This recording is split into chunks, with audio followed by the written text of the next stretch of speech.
My thesis here is that there are 5 fundamental modes of life, philosophically speaking, to which a person may give himself entirely. Each has been defended at length and with great seriousness by philosophers who believed they had found the highest good. My recommendation is not one of total devotion, but proportion. Life is a buffet. While you should only have one dessert, you also won't be satisfied if you sit and eat only bread. I will briefly mention the arguments made on behalf of each life.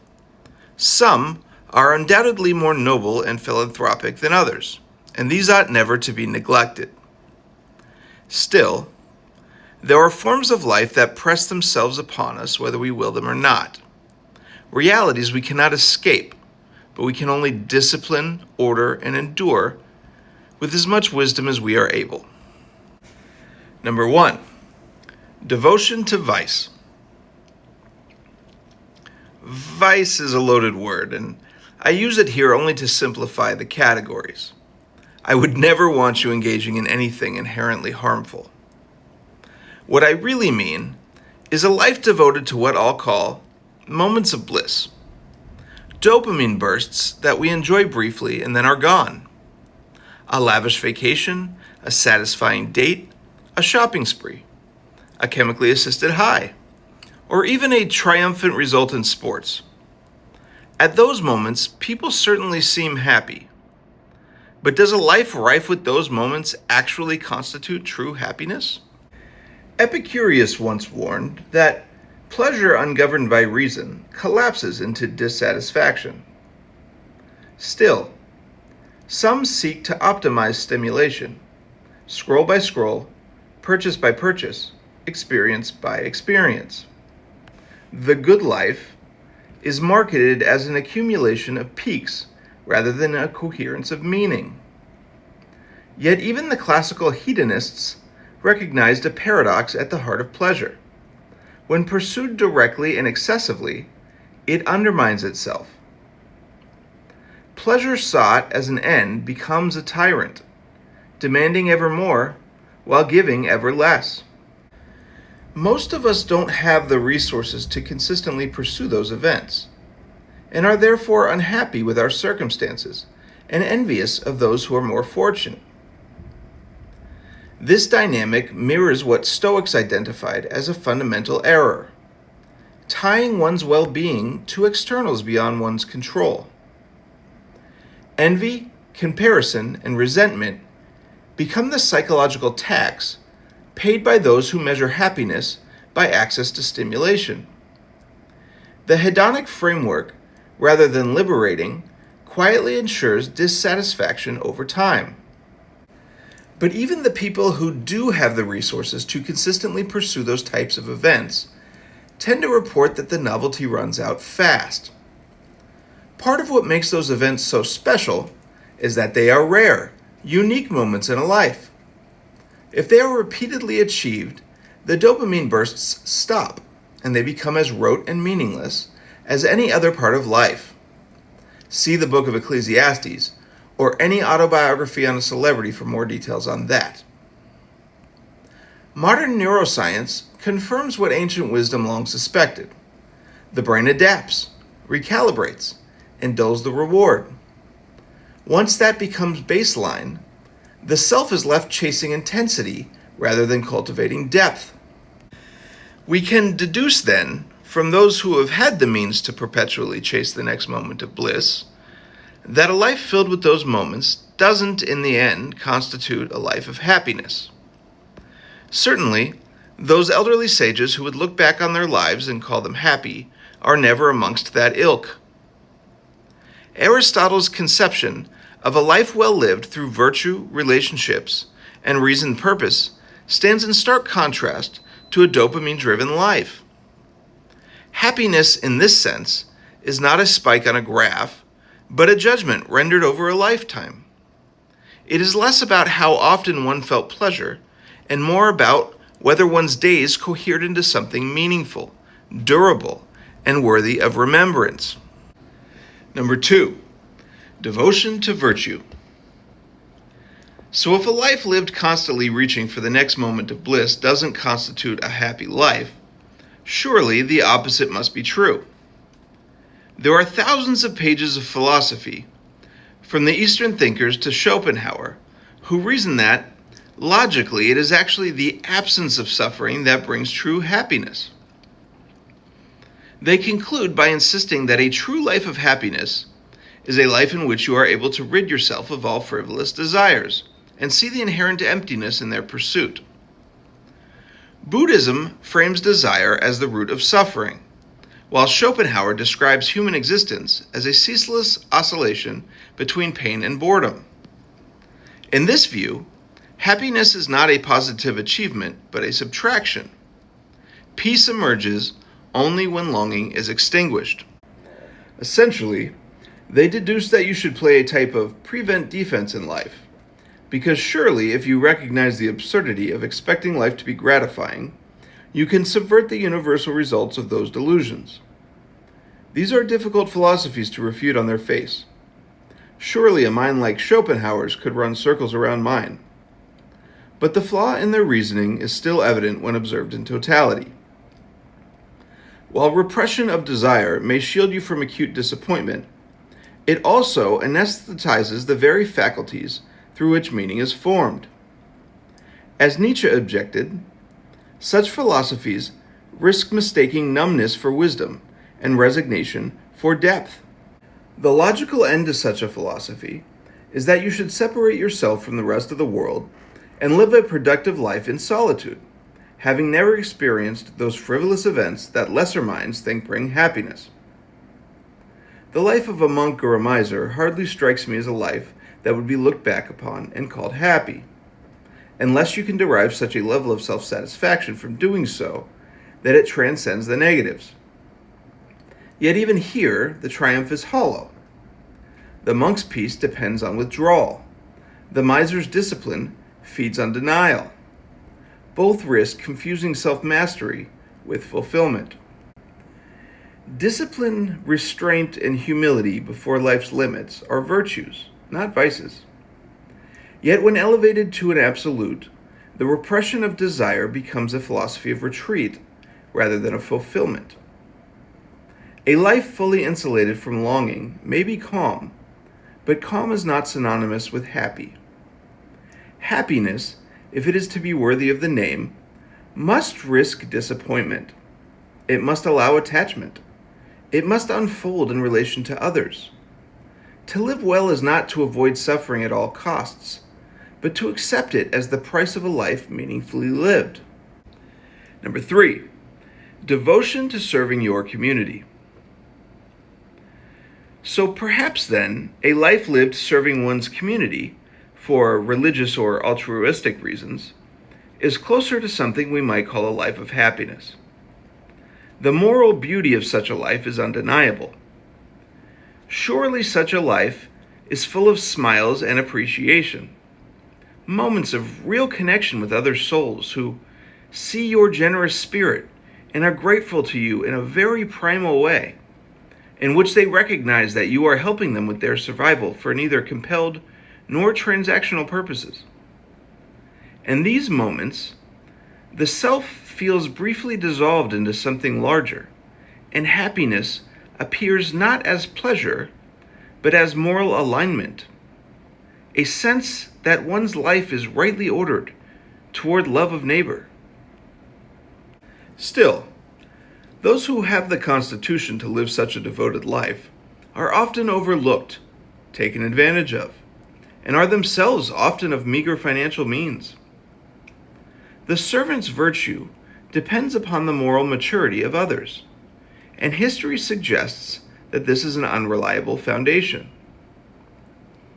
Aquinas recognized charity as the highest virtue, yet even he acknowledged that earthly happiness remains incomplete, fragile, and easily undermined by material deprivation and social injustice. Service can ennoble, but it does not insulate the soul from exhaustion, resentment, or neglect. It is a laborious life, mixed with sublime moments of gratitude and infuriating moments of ingratitude. The servant is called to love without expectation of return, yet the human psyche is not so easily rid of the hope for recognition. Over time, unreciprocated sacrifice corrodes joy, transforming generosity into duty and compassion into burden. Kierkegaard warned that a life lived entirely for others risks losing the self altogether, becoming a form of quiet despair masked as righteousness. A life of service may cultivate holiness, but holiness and happiness are not identical categories. The former often demands the forfeiture of the latter.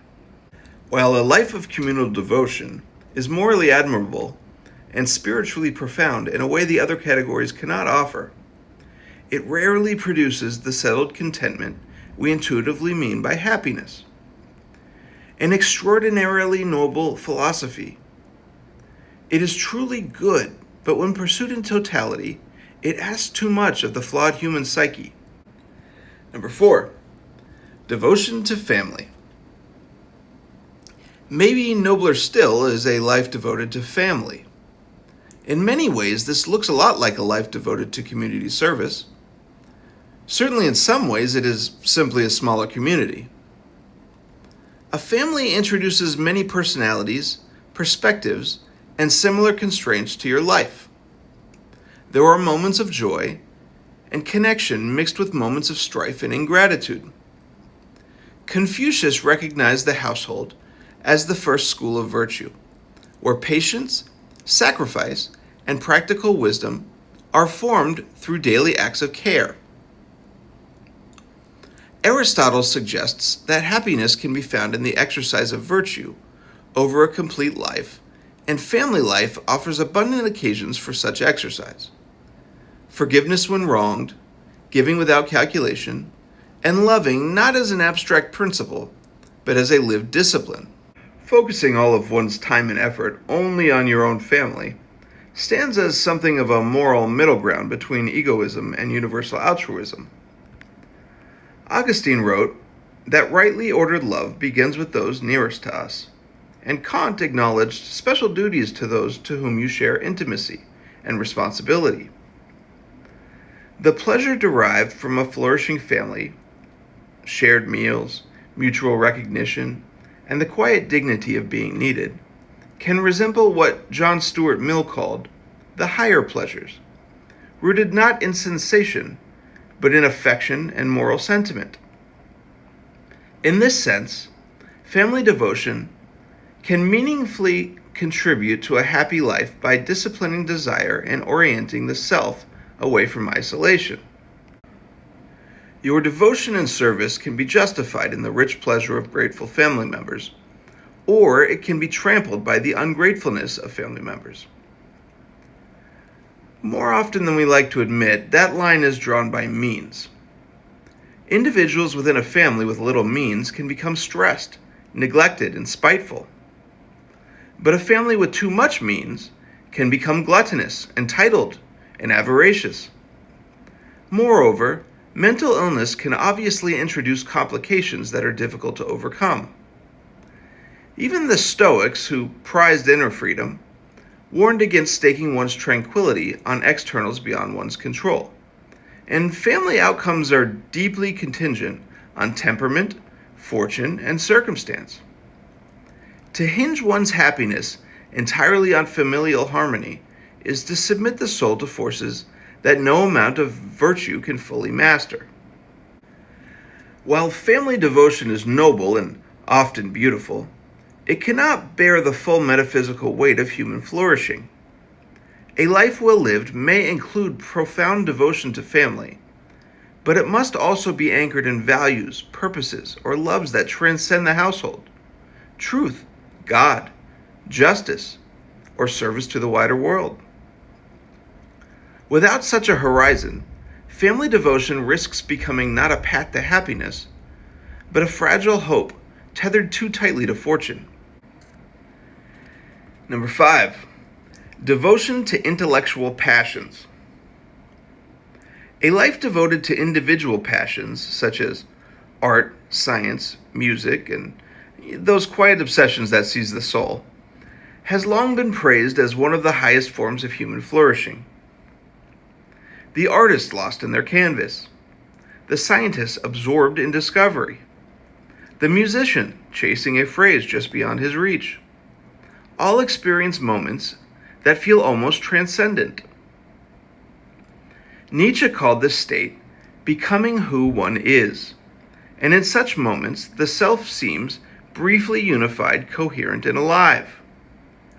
Passion grants meaning through intensity, and it offers a sense of purpose that feels earned rather than inherited.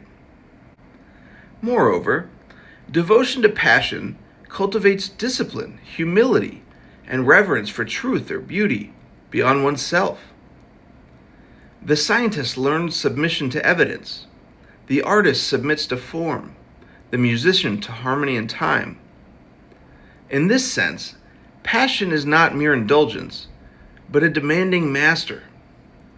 Kant argued that dignity arises from commitment to principles rather than inclination, and the passionate life often blinds the individual to standards that resist comfort and reward perseverance instead. The works that endure, symphonies, theories, paintings, are often born of such long obedience to an inner calling. Through them, one may even serve humanity in an abstract way, enlarging what we know or what we can feel. Yet the very intensity that makes such a life noble also makes it precarious. A life narrowed too tightly around passion risks becoming brittle, its happiness contingent on success, recognition, or continued ability. When the hand trembles, the grant is denied, or the muse falls silent, the self that has been built entirely around creation may collapse. Schopenhauer warned that desire, even refined desire, condemns us to restlessness. Fulfillment is fleeting, and dissatisfaction soon returns. Passion can fill a life with meaning, but it cannot guarantee peace. It sharpens longing as much as it satisfies it. Ultimately, a life devoted solely to individual passions mistakes excellence for sufficiency. Art, science, and music can reveal what's beautiful and true, but they cannot by themselves answer the deeper human need for belonging, moral purpose, and love. Augustine confessed that the heart remains restless until it rests on something beyond the self, and passion, however elevated, still orbits the self's own gifts and aspirations. To live well, passion must be integrated into a broader life, one that includes obligation, relationships, and concern for others. Otherwise, the passionate life may be brilliant, even admirable, but still falls short of what we would honestly call a life of happiness. So those are the 5 avenues laid out for us by philosophers in pursuit of a life of happiness. Devotion to vice, or the hedonistic pursuit of blissful moments. Devotion to virtue, or the solitary and responsible management of desires. Devotion to serving your community. Devotion to family. And the devotion to intellectual passions. The merits of each of these can be encapsulated in a sort of food pyramid for life happiness. Take very little from the top category and generously help yourself to the bottom categories. The exact proportions will be different for each soul, and you'd be wise to remember that each life has ups and downs, but as a general guideline, this should be helpful. There is an inherent difficulty in discerning the true nature of happiness because our limited minds only really recognize it in retrospect. But I do hope this essay will give you the philosophical grounding to someday look back on your life and call it full, call it meaningful, and call it happy.